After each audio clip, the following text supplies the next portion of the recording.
Hello দর্শক বন্ধুরা, আসসালামু আলাইকুম। আশা করি যে যেখানে আছেন সকলেই ভালো আছেন। রেডমি গতকালকেই লঞ্চ করে দিল তাদের রেডমি A1 ফোনটির সাকসেসর রেডমি A1 প্লাস ফোনটি। আর এই ফোনটি ইন্ডিয়ান মার্কেটে লঞ্চ করা হয়েছে আর এর দাম রাখা হয়েছে খুবই কম।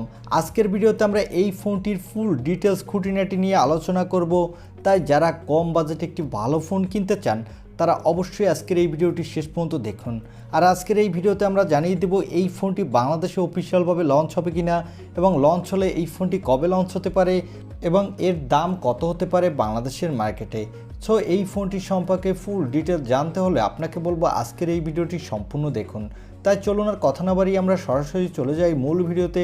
তবে মূল ভিডিওতে যাওয়ার আগে বরাবরের মতো আপনার কাছে ছোট্ট রিকোয়েস্ট, আপনি যদি আমাদের চ্যানেলটি প্রথমবার ভিজিট করে থাকেন তাহলে প্লিজ আমাদের চ্যানেলটি সাবস্ক্রাইব করে পাশে থাকা বেল আইকনটি প্রেস করে রাখুন। আর অলরেডি সাবস্ক্রাইব করে থাকলে থ্যাংক ইউ সো মাচ। প্রথমে আসা যাক এই ফোনটির লুক ও ডিজাইনে। এই ফোনটির ব্যাক প্যানেলটি প্লাস্টিকের এবং এই ফোনটির ব্যাক প্যানেলে দেওয়া হয়েছে ডুয়েল ক্যামেরা সেটআপ। আর এই ফোনটির ব্যাক সাইডে দেওয়া হয়েছে ফিঙ্গারপ্রিন্ট সেন্সর এবং এই ফোনটির নিচের দিকে পেয়ে যাবেন USB Type-C এবং স্পিকার, সাথে পেয়ে যাবেন একটি 3.5mm হেডফোন জ্যাক। আর এই ফোনটির সামনে দেওয়া হয়েছে একটি water drop notch cutting display. So এই ফোনটির লুক ও ডিজাইন লোয়ার বাজেটের ফোন হিসাবে আমার কাছে একদম ঠিকঠাক আছে বলে মনে হয়েছে। আপনাদের কাছে কেমন লেগেছে তা কমেন্ট করে জানাতে পারেন। এবার আসা যাক এই ফোনটির ডিসপ্লেতে।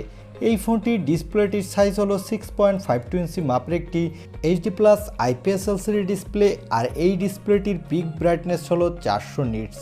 তবে আমার কাছে মনে হয়েছে এই ডিসপ্লেটির পিক ব্রাইটনেস যদি 500 নিটস হতো তাহলে এই ডিসপ্লেটি ডে লাইটে বেটার পারফরমেন্স পাওয়া যেত। তবে আমাদের এটাও মাথায় রাখতে হবে এটি যেহেতু একবারে লোয়ার বাজার সেগমেন্টের একটি ফোন, সেই হিসাবে এই ফোনটি ডিসপ্লে সেকশন ঠিকঠাকই আছে। এবার আসা যাক এই ফোনটির ক্যামেরা সেটআপে। এই ফোনটির ব্যাক সাইডে পেয়ে যাবেন ডুয়েল ক্যামেরা সেটআপ, যার প্রাইমারি লেন্সটি হলো 8 মেগাপিক্সেলের, সাথে দেওয়া হয়েছে 0.08 মেগাপিক্সেলের একটি QVGA ক্যামেরা। এই ক্যামেরাটি দিয়ে আপনি ফুল HD+ ভিডিও রেকর্ড করতে পারবেন, সাথে বাজেট বিবেচনায় মোটামুটি ভালোই ফটোগ্রাফি তুলতে পারবেন, কেননা এটি যেহেতু লোয়ার বাজেটের ফোন সেই হিসাবে এর ক্যামেরা সেকশন ঠিকঠাকই আছে।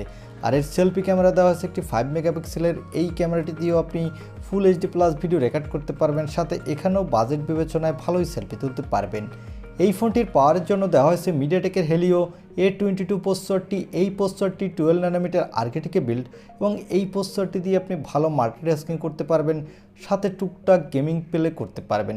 তবে কোনো ধরনের বড় গেম প্লে করতে পারবেন না, এখানে স্মল গেমগুলো প্লে করতে পারবেন। আর এই ফোনটিতে আউট অফ দ্য বক্স দেওয়া হয়েছে Android 12 এর গো এডিশন। আর এর ব্যাকএন্ডে দেওয়া হয়েছে MIUI 12। এই ফোনটিতে সিকিউরিটির জন্য দেওয়া হয়েছে ব্যাক মাউন্টেড ফিঙ্গারপ্রিন্ট সেন্সর এবং এখানে ব্যাটারির জন্য পেয়ে যাবেন 5000 mAh একটি ব্যাটারি, সাথে পেয়ে যাবেন 10 ওয়াটের একটি ফাস্ট চার্জার। আর এই ফোনটির ভালো ব্যাপার হলো এই ফোনটিতে দেওয়া হয়েছে extra dedicated micro SD card slot, যার ফলে আপনি চাইলেই আপনার ইচ্ছামতো স্টোরেজ বাড়িয়ে নিতে পারবেন। এই ফোনটি 3টি কালার ভেরিয়েন্টে মার্কেটে পাবেন, লাইট গ্রিন, লাইট ব্লু এবং ব্ল্যাক। আর এই ফোনটি 2টি RAM ভেরিয়েন্টে মার্কেটে পাওয়া যাবে। এর বেস ভেরিয়েন্ট হলো 232GB এবং টপ ভেরিয়েন্ট হলো 332GB। আর আপনাদের তো আগেই বলে দিয়েছি এই ফোনটির 332GBর দাম রাখা হয়েছে 6,999 রুপি। এবারে জানিয়ে দেব এই ফোনটি কি বাংলাদেশে অফিসিয়ালভাবে লঞ্চ হবে কিনা এবং লঞ্চ হলে এর দাম কত হবে। এই ফোনটি আগামী মাসের শেষের দিকে বাংলাদেশে অফিসিয়ালভাবে লঞ্চ হওয়ার সম্ভাবনা রয়েছে, তবে এটা একবারে কনফার্ম করে এখনও বলা যাচ্ছে না। এই ফোনটি লঞ্চ হলে এর বেস ভেরিয়েন্টটির দাম হবে বাংলাদেশের মার্কেটে 8,000 টাকার আশেপাশে এবং এর টপার ভেরিয়েন্টটির দাম হবে প্রায় 10,000 টাকার আশেপাশে। আমার মনে হয় এই ফোনটি যদি বর্তমানে এই দামে বাংলাদেশের মার্কেটে অফিসিয়ালভাবে লঞ্চ হয় তাহলে ঠিকঠাকই আছে, কারণ বাংলাদেশের মার্কেটে প্রতিটি ফোনের দাম অনেক বেশি বেড়ে গেছে। এখন বলতে গেলে 8-10 হাজার টাকা বাজেট সেগমেন্টে কোনো ফোন কোম্পানি ফোন লঞ্চ করে না, সেই হিসাবে এই ফোনটি আপনাকে এখনও ভালো ভ্যালু ফর মানি প্রোভাইড করবে। এই ছিল রেডমি A1 প্লাস এই ফোনটির একটি রিভিউ। আই হোপ ভিডিওটি আপনারা ভালো লেগেছে। আর ভিডিওটি যদি ভালোই লেগে থাকে তাহলে অবশ্যই একটি লাইক দিয়ে আমাদের চ্যানেলটি সাবস্ক্রাইব করে পাশে থাকা বেল আইকনটি প্রেস করে রাখুন। দেখা হবে অন্য কোনো ভিডিওতে। আজকের মতো আল্লাহ হাফেজ।